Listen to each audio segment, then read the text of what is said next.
Vamos falar de tartaruga hoje? Se eu mostrar esses 4 bichos pra vocês, provavelmente vocês vão me falar que eles são parentes. Isso porque eles têm características em comum que tornam eles parentes. E o Casco coloca eles dentro do grupo das tartarugas. Então, dentro do grupo dos répteis atuais, a gente sabe que as tartarugas são diferentes dos outros grupos porque elas têm um casco. Mas a característica que torna tartarugas, lagartos, crocodilos e aves em comum é a presença de escamas, por exemplo, já que todos eles são répteis. Isso significa que esse casco aqui surgiu em algum momento, a característica do casco, ter um casco. Vamos explorar um pouquinho a linhagem das tartarugas. A gente vê que tem toda uma diversidade de tartarugas. Isso significa que o casco não surgiu aqui ou aqui do outro lado, no outro ramo dessa árvore, mas que surgiu um ancestral em comum de todas elas, porque todas elas têm casco. Então eu tenho que voltar essa arvorezinha até saber exatamente aonde surgiu o casco. E a gente consegue ver isso mais claramente quando a gente vê os fósseis desses bichos. Os ancestrais das tartarugas, eles não tinham casco. Eles foram desenvolvendo cascos ao longo da evolução. A gente vê que cada linhazinha aqui são características que foram se somando ao longo dessa linhagem. Então não foi de uma hora para outra que,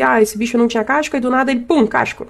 A evolução não funciona assim. Porque as linhagens precisam reproduzir e ir passando essas características para os seus descendentes. Começando da forma que a gente conhece hoje das tartarugas. O casco são modificações no esqueleto que fizeram as costelas se alongarem e se transformarem no que hoje a gente conhece como casco. Aqui a gente tem uma tomografia de uma tartaruga e ela tá cortada ao meio. Então quando a gente vai olhar o casco dela por dentro, a gente consegue ver que tem essas extensõezinhas na coluna vertebral dela. A gente também tem isso. São as costelas. Ou seja, foi importante para essa linhagem em algum momento desenvolver e fixar a característica do casco para ele poder se proteger. Mas como é que a gente diferencia elas entre si? Todas têm casco, então todas são tartarugas. Então dentro do grupo das tartarugas, outras características se desenvolveram, gerando assim espécies diferentes. Tartarugas marinhas são diferentes de jabutis. No caso dos jabutis, eles têm essa pata para andar na terra. E as tartarugas têm nadadeiras. E essas características são modificadas conforme o ambiente que esse bicho vai se adaptando. Então esse bicho não é menos evoluído do que as tartarugas atuais, mas ele era super bem adaptado para o ambiente em que ele vivia, na época em que ele vivia. E eu já mostrei para vocês no vídeo dos continentes, da mudança dos continentes, que os ambientes eles mudam. E da mesma forma, os animais também vão mudando. Eles vão adquirindo características e essas características vão se adaptando ao novo ambiente que vai surgindo, e conforme eles vão acumulando essas características, chega um ponto que ele vai ter características o suficiente para se tornar uma nova espécie. E é assim que a evolução funciona. Aqui eu peguei a linhagem dos répteis e eu apaguei todas as linhagens fósseis. A gente não pode só ver os bichos que existem hoje em dia, porque vai faltar informação. Como as características que tornaram um jacaré